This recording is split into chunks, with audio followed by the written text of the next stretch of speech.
I'm going to let Swipa go just at me about why I hate the Nuggets. Plus, we're going to talk about some defensive stuff that I've dug into over on the old Substack. Plus, the MVP race is heating up, and the Nuggets are going to play the Spurs and Victor Wembanyama twice, back to back. We'll talk about all that and more on Locked On Nuggets.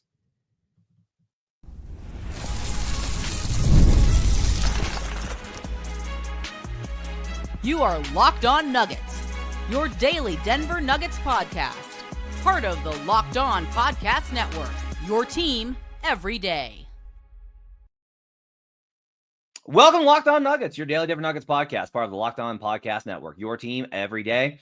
Thanks for joining us and making us part of your day, being with us Monday through Friday, being an everydayer. We do appreciate you guys being part of this community that we love so much. Today's show is brought to you by FanDuel.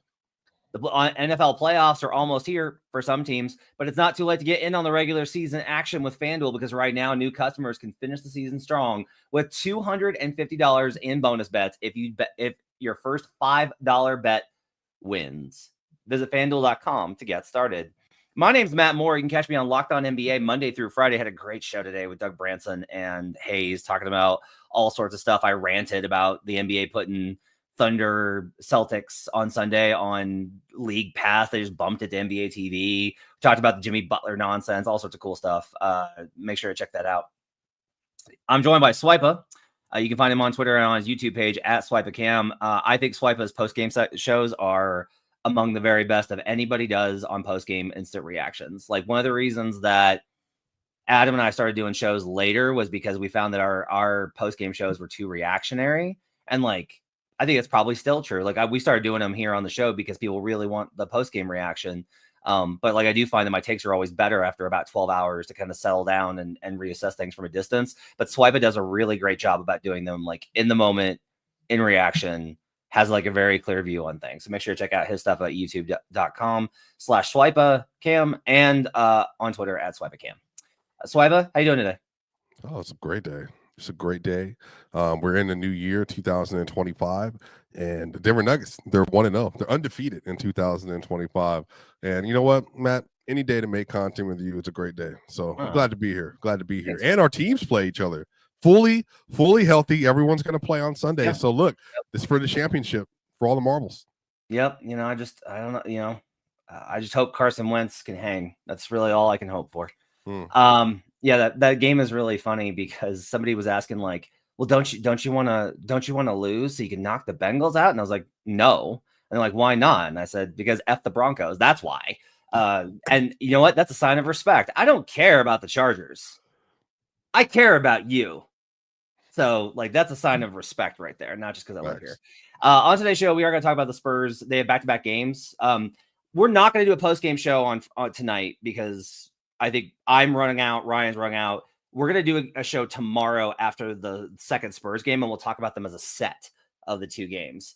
We'll talk about the MVP heating up today. Nuggets, I posted a big thing over at thedenverdig.com about some defensive stuff. But I kind of want to start today. I asked Swipa what he wanted to talk about today. And I was like, what are you interested in? And Swipa literally came back with you versus the Nuggets fan base. And so I was like, what? And he's like, oh, just a comment. So then I went and read the comments and was like, oh, God. And like, look, I've been doing this a long time. And I know that the percentage of people that reply to stuff is a very small fraction. And that like my audience is everyone who consumes the show. And there's lots of people that just listen to the show and like it and go about their day. But like, I'm not the kind of guy that's going to make everybody happy. But I kind of want to see the floor to you and just let you drive this. Like, why do people think I hate the Nuggets? You know, Matt, there's just particular types of comedy. You know, everybody has their own comedic personality. I would like to think mine is a little dry humor, a lot of sarcasm. I've been that way for a long time. You, good sir, good, fortunate soul, wonderful writer, are a contrarian. And you don't love the title of being called a contrarian. You're a guy that mostly just holds facts, okay? You just want the real truth. You want the real scoop on things, right? But I think one of the things that is happening is there's this convergence of the Nuggets are in this waypoint, kind of just waffling through the season. Jamal Murray is playing well as of December 1st. Jokic's defense has been few and far between. Not much to be seen there. Great offensive season, maybe the best ever. then the Denver Nuggets, they're winning, they're losing to the Wizards, they're losing to the Blazers, they're losing to Memphis with no Ja, to the Pelicans. I think when you add all that up, and the Nuggets are looking at, they just failed in the second round. Jamal Murray was bad from basically April to December 1st.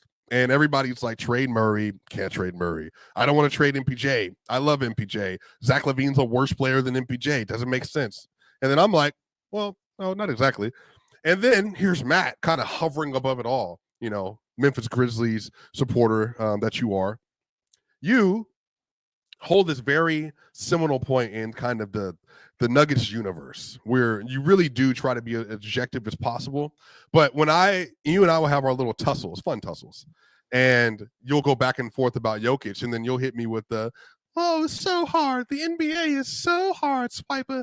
How could you ask him to do more? And then, I'm trying to respond by saying, well, historical precedents, though, Matt. Think about that. And then the fan base is like, yeah, historical precedents. Do you see what Joker's doing?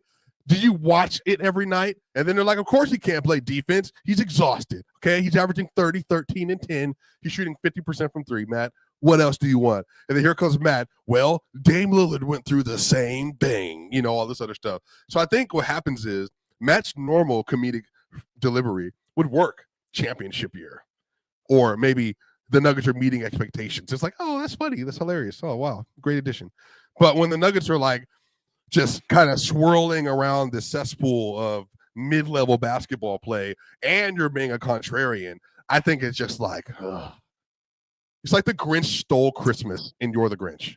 I think part of it is that I'm always going to tell you what you don't want to hear in the moment, right? So like I talk about this a lot where whenever the team is at its lowest, I'm always like, hey, like it's like they'll get better from here. And there's that happened a lot through the years of like, and I've done it with Murray, right? Of like, hey, I understand he struggled, but he does have a track record of this number. And like his numbers are very much trending towards the same Jamal Murray that has always been there. Now, I understand the frustration of him not being better than the previous Jamal Murrays, but we're it looks like by the end of the year, it's going to be 21 points, 6 assists, pretty good efficiency. Yeah. Like that's what it's trending towards, which is the same Jamal Murray we've gotten almost every year. You just never get it early and you get good stuff late. And that's just kind of how it goes. And then we'll see in the playoffs because that's always been the separator for him. But like, that's an example of like, I'm always going to bring you up. And so when you win a couple games and they are 8-2, 11-2, whatever it is in the last stretch of games,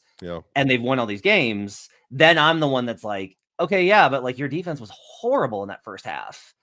And like, I don't see these things as just effort. I see them as like systemic issues that they're managing to figure out and get by with.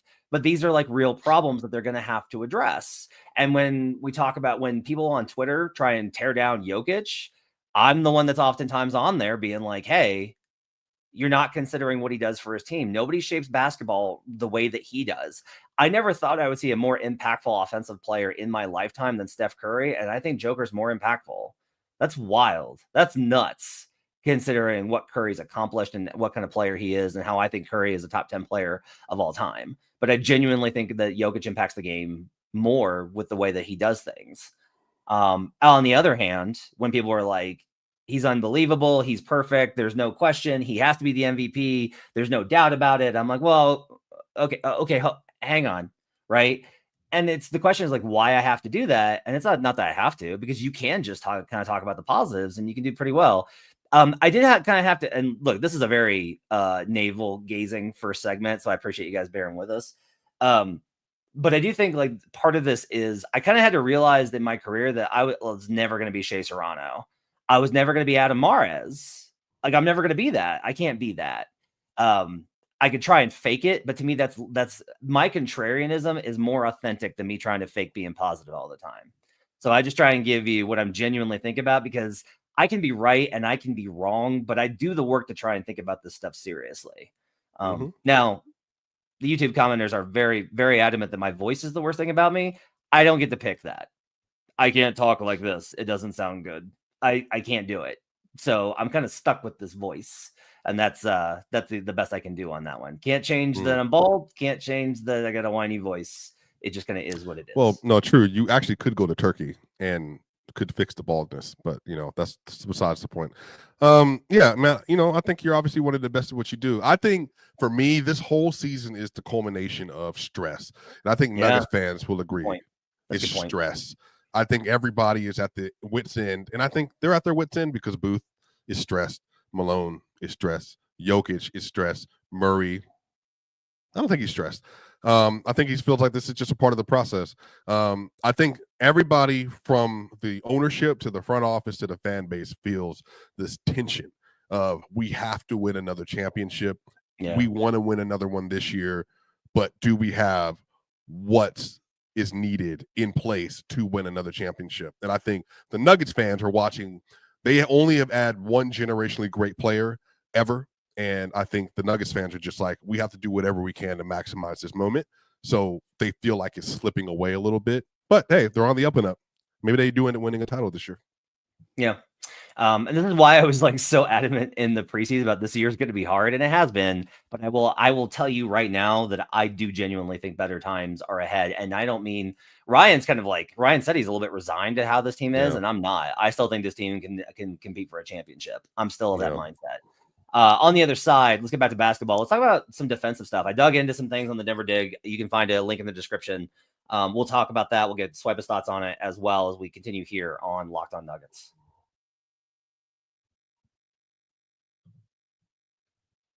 Today's show is brought to you by FanDuel. The NFL playoffs are almost here, but it's not too late to get in on the regular season action with FanDuel, America's #1 sportsbook, because right now, new customers can finish the season strong with $250 in bonus bets if your first $5 bet wins. Look, I think the Chiefs are alive with Carson Wentz. I'm not trying to dismiss the Broncos here. Just like the Chiefs' underlying structure is really good, and Carson Wentz is a perfectly serviceable backup, and Andy Reid's really good at building game plans. So I think there's probably value considering I think the Broncos are up to a 9.5-point favorite this weekend. That's a lot of points for Bo Nix to be laying. Bo Nix is good. It's just that's a lot of points for a rookie quarterback to be laying. Also, teams that have something to play for versus teams that don't have anything to play for tend to struggle against the spread. But it's very likely the Broncos do win and secure a playoff spot. And I will tell you this right now, I do not want to see you in a playoff game. That is the best respect I can give you. I would rather see the Bills and the Ravens than I would rather see the Broncos. The Broncos are the kind of team that scares the crap out of me as a Chiefs fan. Not because you're good, because you're random, and that terrifies me. Visit FanDuel.com to join today. That's FanDuel.com for your chance at $250 in bonus bets. Make every moment more with FanDuel, an official sportsbook partner of the NFL. We'll be right back on Locked On Nuggets. Multiple people in the comments have asked if Julian Strawther is a better defender, or if Bo Nix would be a better perimeter defender than Julian Strawther. And that's harsh. It's funny, but it's harsh. It's also a good question. It's a tough one.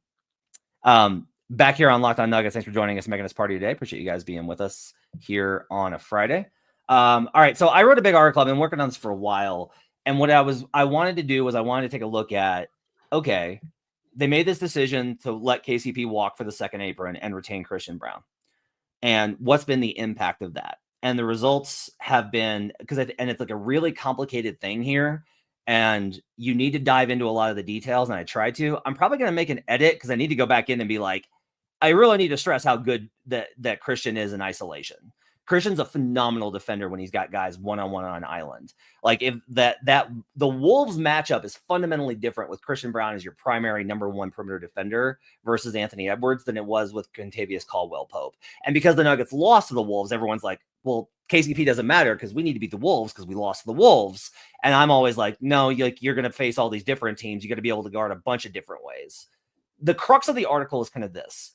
The starters in particular are a lot worse defensively. Now, this is weighted because Aaron played early in the season, and then he got hurt, and then he came back, and then he got hurt again. And that's going to change a lot of the way that those numbers are represented because we are starting to have more of a sample with Russ in the starting unit than with Aaron. And that's not counting the minutes that Jamal has been out too. One of the things that I really kind of tried to nail, though, was the problem is actually not Christian. Christian's worse than KCP in a lot of key areas. Defending pick and roll ball handlers in particular, I've talked about this. Like screen navigation is a real problem with Christian, and it's not even Christian's fault. It's the hardest thing in the world to do. Like it's easy for me to sit here and be like, well, Christian Braun's not very good at this. And it's another thing for if I was Christian, I'd be like, I don't know. Why don't you try running into Yusuf Nurkic at full screen and get around him and then burst back to recover on Tyus Jones? How about you do that? Because I would die. And like that's like a significant thing that I think you have to kind of factor in here. Like Christian's task is exceptionally high, but it's an area where he struggles with screen navigation. The other problem is that their lineups last year with KCP and Christian, when you could be like, we got to get some stops here. Let's put out Christian and KCP and let's play them together. They had a 104 defensive rating. They killed in those minutes defensively. And without that, now it's Christian and Julian. Even the Christian and Russ minutes, which are actually better than the Christian and KCP minutes last year, they come with a lot of caveats in terms of who the supporting cast is. Russ is a good defender, but as I said from the beginning, Russ is a Bruce Brown replacement, not a KCP replacement.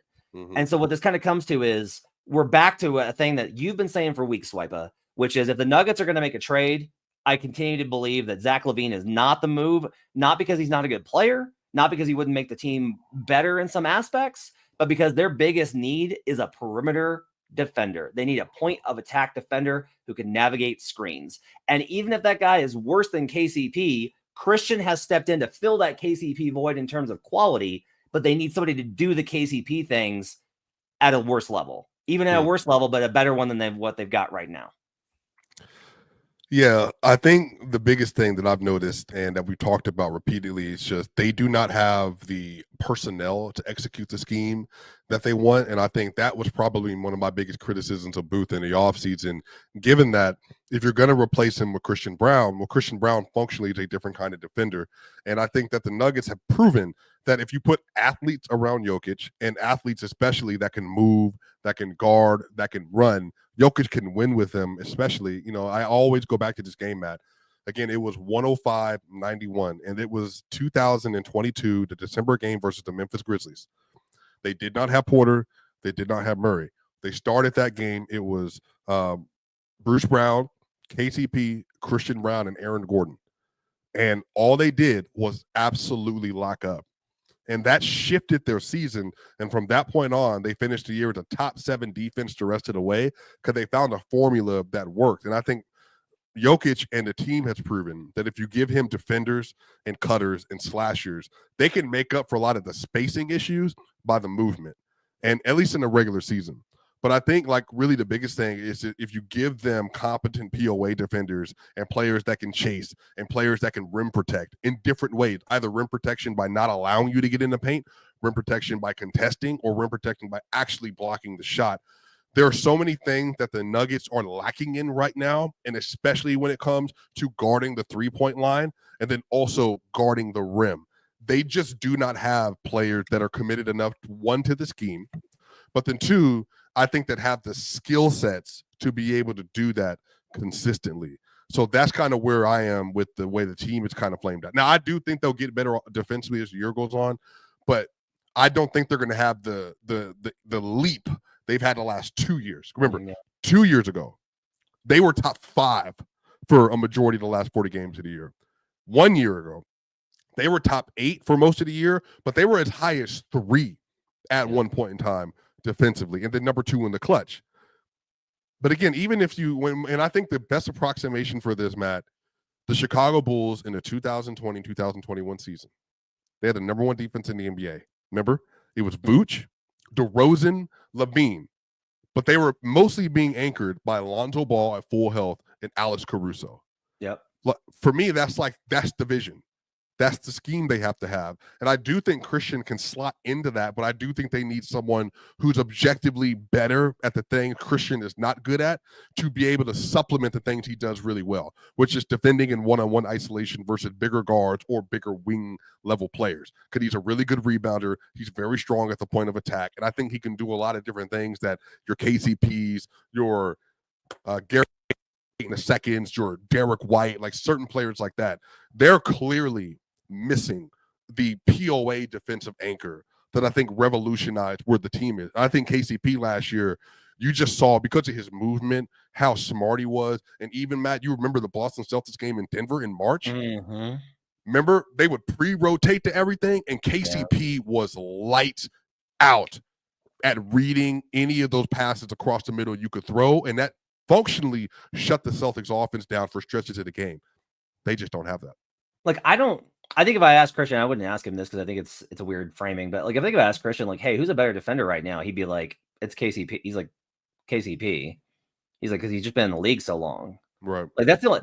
I think Christian on a long enough timeline is going to be wind up being a better defender than KCP. Actually, I think because of his size. Like, Christian's so big and it stands out when you do the film.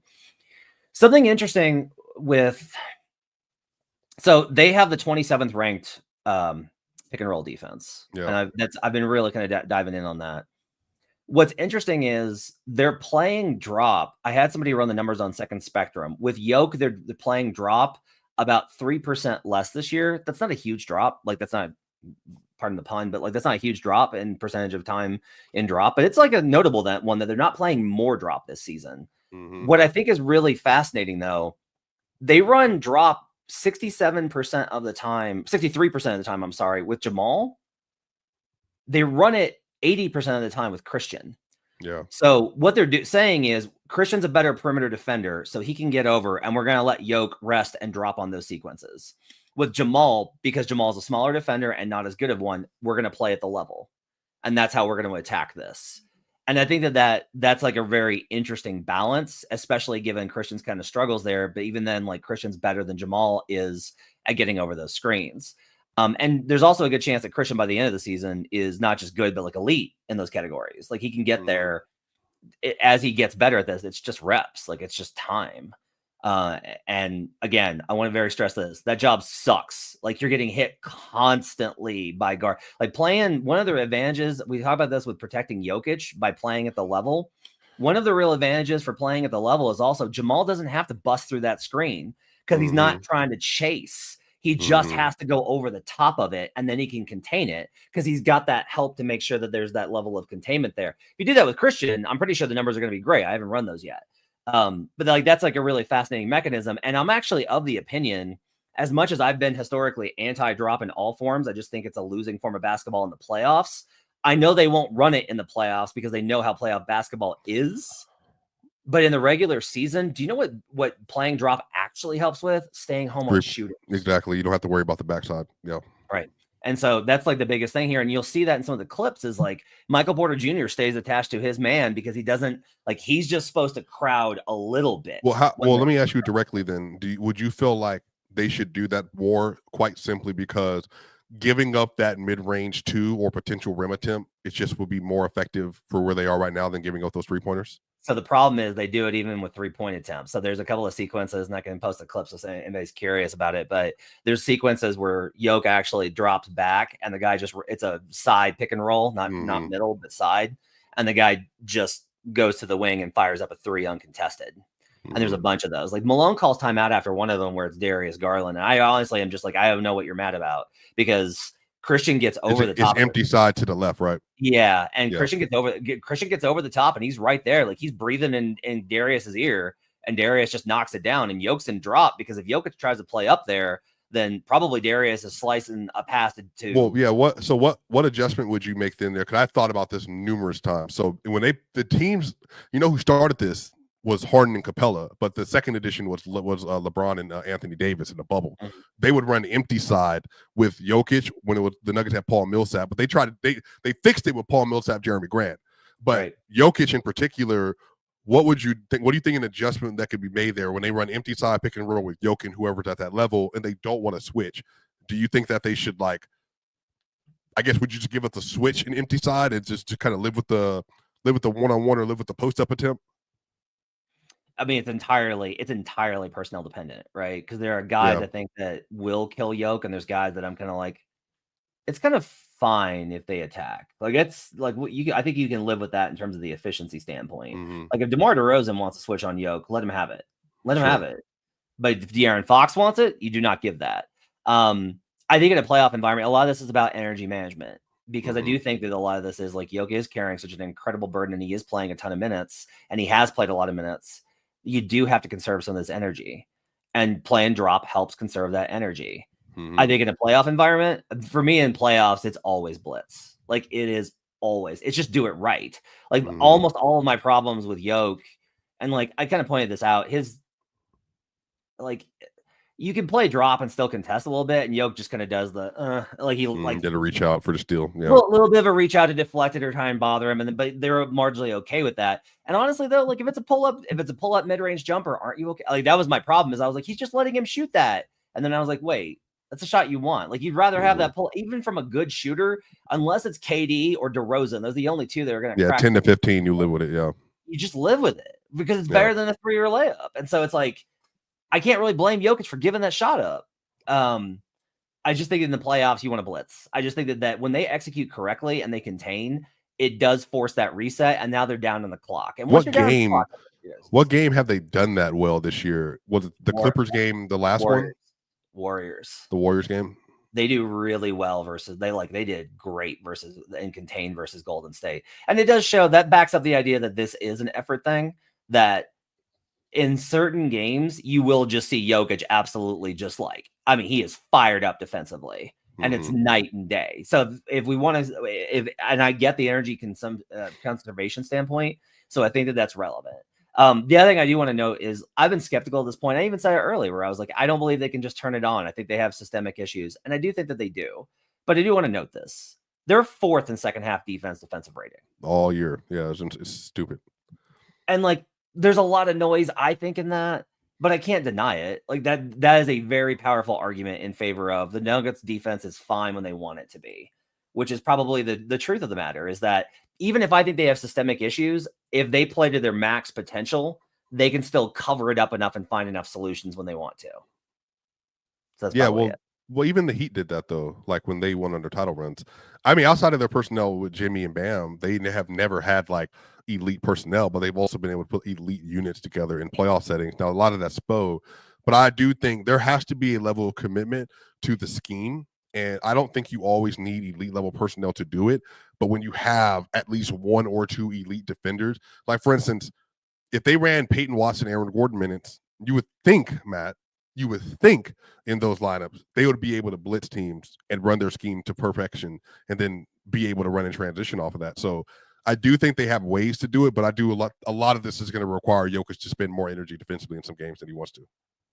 Up next, let's talk about the Spurs games, and I want to get Swipe's thoughts on the MVP race and what Jokic's chances are of capturing MV4 this season. We'll do that up next here on Locked On Nuggets.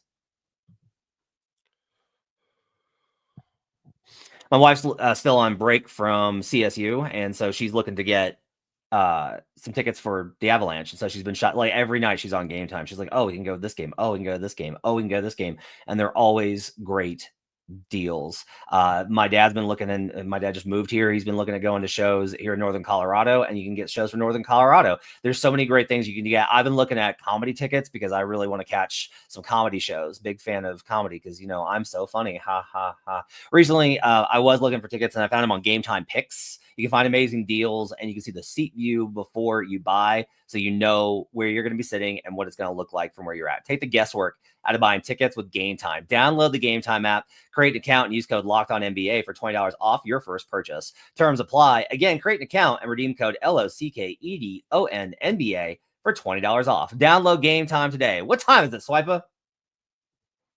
Gametime. We'll be right back on Locked On Nuggets. Back here on Locked On Nuggets. Thanks for joining us and making this part of your day. Appreciate you guys being with us here on a Friday. Swipe and gripe. We'll do a post-game show after the Spurs game on Saturday night. These back-to-backs are tough, especially on a Friday, Saturday, and I'd rather be able to talk about the 2 games as a set since we were facing the same opponent. So I want to be able to talk about that. Alexander is in the comment section talking about them adding Bogdanovic. Bogdanovic would be a great add for the bench and would make the starters better in certain respects, but also it doesn't fix any of the defensive issues. So I'm not sure I don't know how you watch the last 3 weeks of Nuggets basketball and think that they need more offense, because I will say, and I didn't talk about as much as I was complaining about the defense in that Hawks game. What I didn't get to was that the offense, I have said that the offense has lacked the ceiling of 2023. They've touched it a few times in the last, 4 or 5 games, that actual offensive season. So yeah, 44 assists. Yeah. Balls, as Adam says, balls popping. All right, so look, MVP started to get serious. We're past the turn of the year, and people are talking more about MVP. I started looking at it first 3 weeks of the season because I'm a sicko. I want to get your thoughts on this about, I think you and I would both agree that if the vote were held today, Nikola Jokic would have to be the MVP. My question for you is, when we get to the end of the season, there's 2 questions. Do you think that Jokic will deserve the MVP over everyone else? More than anyone else, I think is the best way to phrase that. And 2, do you think he'll win it? Well, yeah, by the end of the season, deserve is always a word that I think is associated with like who carries the heaviest burden over the course of the year. So yes, I think he'll deserve it. I think the issue you're going to run into this year is like, okay, this is the most legitimate non-Jokic case that I think has existed since the award started running. This is no disrespect to Embiid, but I think SGA this year is playing like 0.56 Kobe on the first seed, if that makes sense. He's scoring out of his mind. The 12 game win streak they're on, 13 game win streak they're on yesterday, right? 13. Yep. He's scoring like 33 on crazy efficiency. His late game shot making has been very good. I think SGA is probably the 4th best defender on his team, but I think he contributes, maybe 5th. I think he contributes to, I'm saying with Chet healthy included. Yeah. I think he contributes to what they're doing and executing with their scheme. But I also think SGA's biggest argument is going to be his scoring, but I think he's scoring at such a high level from the mid-range area, from the post baseline area, and he's doing well enough from the 3-point line as a spot-up shooter, I think, to be able to justify like some of the offensive stuff with SGA. But I also think SGA has the strongest best team, best player argument that I've seen since 2020-21. Maybe you can think of someone else that had a number 1 seed that played this well. I don't think Tatum did it. I don't think Giannis has had that. He was the 3 seed anyway in 2020-21. Devin Booker didn't have it. CP3 didn't have it. They're playing incredible. So I think SGA is clearly number 2 in this. I don't know what Giannis is going to have to do to get it, because Giannis is like, they're 5th in the East. Giannis is averaging 32, 12 and 6. He's playing well, but it's just like I said, he has the worst on court of all of the players, like by large. Some of that is going to be their lineup stuff. Some of that, their defense is just atrocious. Even yesterday versus the Brooklyn Nets, Matt, like Giannis is doing anything he can to get them back in the game in the 3rd quarter, and they're still selling on the perimeter for whatever reason. Dame was inconsistent yesterday. But I just think that Jokic, by and large, he's just been the best player since the start of the year. His down has been his defense. But the thing is, his offensive value is so absurdly high this year that even with a negative defensive year he's had, he's still been the most valuable player in the league. Yeah. I just think, like, I know on-off doesn't matter to you as much, but I do think it says something that, like, we're performing at a 67-win pace basically when you're on the court. And the team is living up to that in large, even without Russell coming into the lineup. He's made Russ a positive player this year for the most part with him, obviously. I think Murray's slow start, Aaron Gordon being in and out of the lineup. I think the load he's had to carry because of a lot of the things that have kind of been fractured with inside of Denver. And they're the 4 seed, Matt.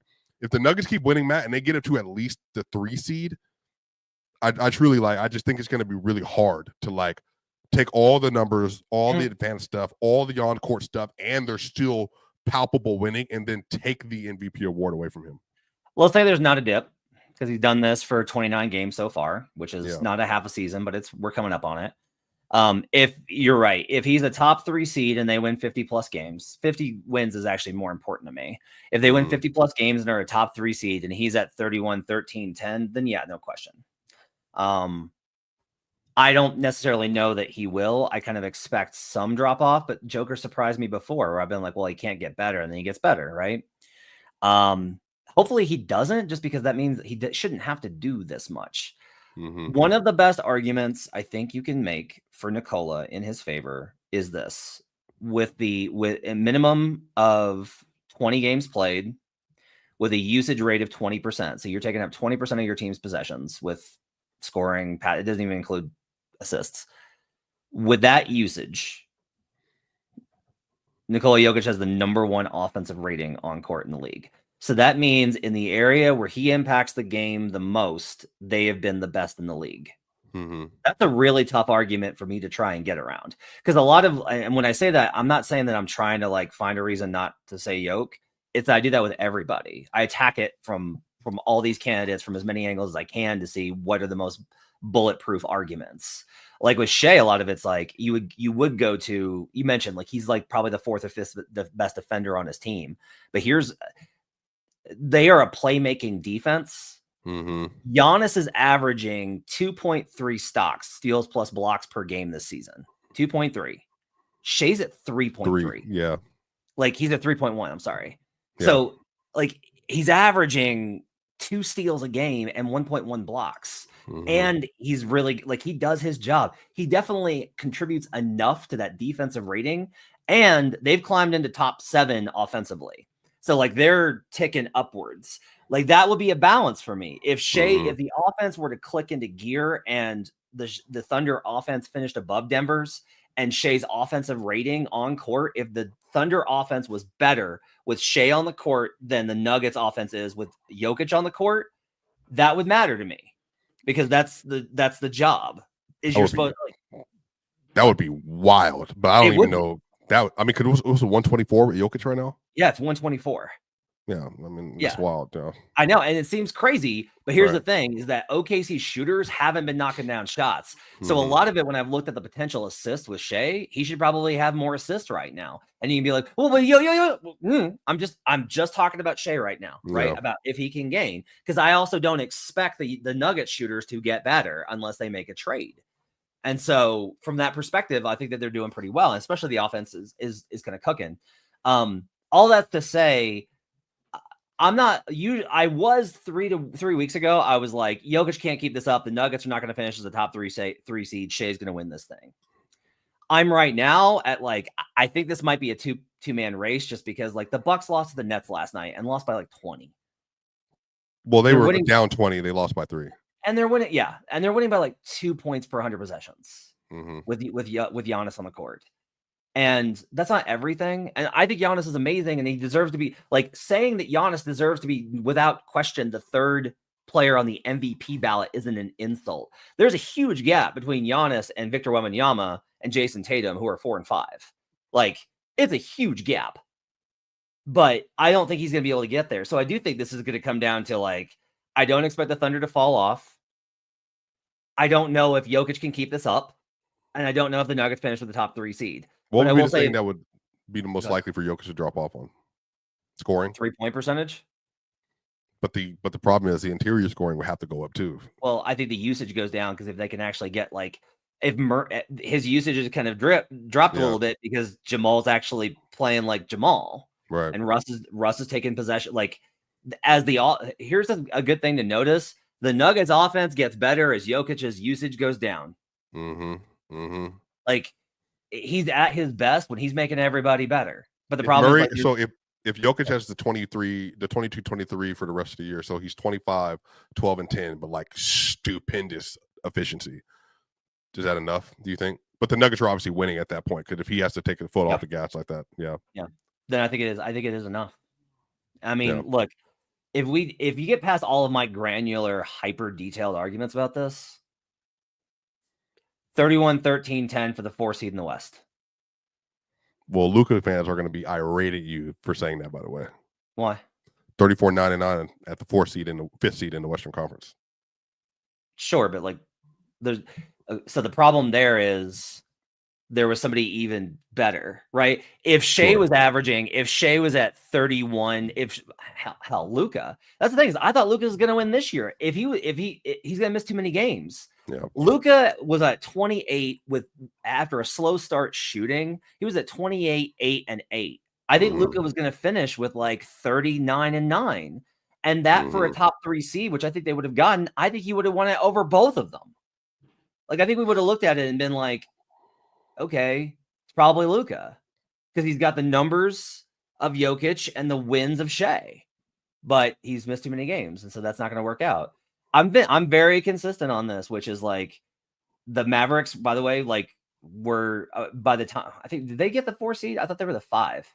They were the 5th seed. They won 50 games. Clippers won 51, and that matters. And like Luka was absolutely deserving of the 3rd seed of the 3rd spot. Again, Luka was deserving of the 3rd spot in the MVP ballot, but they weren't good enough, and they weren't good enough month to month. Consistency is also a big deal with me. You need to be good every single month. I'm very big So on this. to get to Phil Jackson's 40-20 rule, the Nuggets are going to have to go 21-6 over the next 27. Do you think that's possible? I do not. Yeah. If they did that and then toned it down, I would be very happy because they did the opposite. They play 16. They play 16 more games in January. Almost all of them are versus playoff teams. If they win tonight and then they win tomorrow, that'll be 21-13. Mm-hmm. So then they would have to go 19-6 rest of the way. And then who did they play? The Celtics on Tuesday. Mm-hmm. So let's just paint this picture. They go 3-0, right? Whatever. Mm-hmm. Vibes are high. 18-6 rest of the way. Possible? I don't think so. Yeah, that's still a lot of games. Yeah, I don't think so. I mean, look, here's the thing is also they are not, to me, the Cavs are a wagon. The Thunder are a wagon. Right. The Celtics I don't even think are really a wagon this year. They're just like, but they're very consistent. Mm-hmm. Denver's like, when Denver looks good, Denver's awesome. When Denver looks bad, Denver's terrible. Horrible. Yeah. And until they show me that they could be consistent over 20 games, I'm going to be skeptical. Was that the Mavericks last year before pre-Gafford trade? Yeah. Just kind of like their ceiling was high, but their floor was very low. But once they inserted PJ Washington and Gafford, their floor was like a B+. Yeah. You know what I mean? And they just kept cruising. They just rolled. Okay. What do you think about the Spurs matchup before we get out of here? We're running late, but I don't care. I love CP3 and Wemby, man. I told PC I think CP3 can be better than Fred VanVleet this year. Maybe on the entire year he hasn't been, but CP3 is amazing. The net rating with CP3 is amazing. He's a great floor general. I love him with Devin Vassell. I love him with Jeremy Sohan. I love him with Wemby. I love him with Champagnie. I love everything the Spurs are doing. I'm a big Spurs fan. I love Trey Jones coming off the bench. They got a lot of guys. They play hard. Wemby doesn't know what he's doing at all yet. He's still going to be first team All-NBA this year probably. And he's going to win DPOY. I love what they're building in San Antonio. They're really good. Their late time offense sucks, but they're great. I love watching them play. He better not win DPOY. Who's going to win it? It should be Jaren Jackson Jr. Maybe he can. So the Spurs are 14th in defense right now. Who cares? I do. Well, I'm saying, I've asked the voters, and I was like, I asked 5 voters last year. I was like, what's the first thing that you look at when you look at DPOY? And they're like, who are the top 5 defenses? All of them said, who are the top 5 defenses in the NBA? Spurs, but Wemby was a clear second last year on like the 17th ranked defense in the league. I know. He's going to be at least second this year, though. Oh, I agree. He's got to be second. He has to be. But what? That doesn't make any sense. Who are the top 5 defenses in the league this year? Well, the problem let me go back on that. I don't think that if the Spurs finish outside of the top 5 in defense, especially if the defensive rating with him on the court isn't, better than Thunder, then I don't think he should be. But he will absolutely finish second. You're right. So JJJ, Evan Mobley, and then who? Isaiah, can you play enough games to get there? Who? Isaiah Hartenstein. Will he play enough games to get there? No, he can't. You want to know who's number 4 in defense again? Minnesota. Oh, duh. Yeah, they've been creeping up. Rudy's he's not touching a lick of it. He's not going to win, but Rudy should probably be 3rd. It should probably be. And honestly, Cavs are outside of are only 10th on defense. Yeah, they're 8th. Yeah, they're 10th. Yeah, they're not even great. Yeah. Here's the problem: is who do you give it to on Houston? Who do you credit? Amin Thompson, probably. Maybe. Yeah. So it's and if you're going to go that route, if you give it to Amin, then you should give it. Then Jalen Suggs is going to get it for Orlando because Orlando's second. Yeah. And defense all this kind of proves the defense is systemic. But who's the best individual defender in basketball this year? Dyson Daniels. Just because of the pure disruption. Yeah. He's just, he's a menace. He's just like a menace. I think Lou Dort's got a case, though. Yeah. Do you think how good has J-Dub been defensively this year? Really good. They've all been really that's the thing. If I was more of a fan and less of a media guy, I would hate the Thunder just because I'm like, God, how do you have all these guys? Yeah. Or all everybody else is like, oh, this guy could shoot, but he can't defend, and oh, that guy could shoot or defend, but he can't hit a lick and he can't dribble. Look at the Nuggets. Like, there's so many guys that can only do one thing on the side of the floor. And then with the Thunder, it's just like, nope, he's good. Nope, he's like, he can score and he can defend. He can score and he can defend. He can score and they all pass. They have like, it's just it's ridiculous. Is it crazy to say that Shea's the fourth best POA defender they have? Caruso, J-Dub, Dort, SGA. And then Kaysen somewhere in there. Kaysen and Shea, I think, are real close. Wiggins is good too. AJ Mitchell off the bench. AJ Mitchell. It's ridiculous. All right. We got to get out of here. We're way over time. Thanks for joining us on Friday for Swipe and Grind. Appreciate you guys being with us. We'll see you guys again on tomorrow night for a recap show after the Spurs game. Follow Swipe on Twitter and on YouTube, youtube.com/swipeatcam. Make sure to go like and subscribe. Hit the subscribe button. We are almost at 8,500. We're cruising towards 10K this season. We're going to get there, but we need your help. Go subscribe to Locked On Nuggets on YouTube. Thanks for everybody joining in the chat. We'll see you guys again next time here on Locked On Nuggets.